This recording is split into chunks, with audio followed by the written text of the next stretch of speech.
Madam দাঁড়ান madam.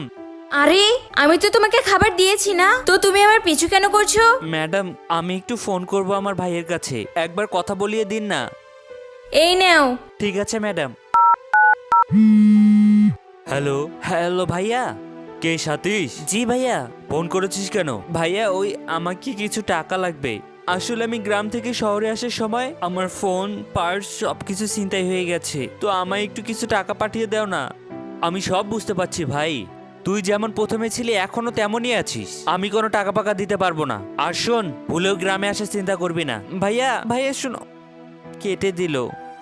আপনাকে অনেক ধন্যবাদ ম্যাডাম। আচ্ছা, তোমাকে দেখে অনেক চিন্তিত মনে হচ্ছে। কিছু হয়েছে নাকি তোমার সাথে?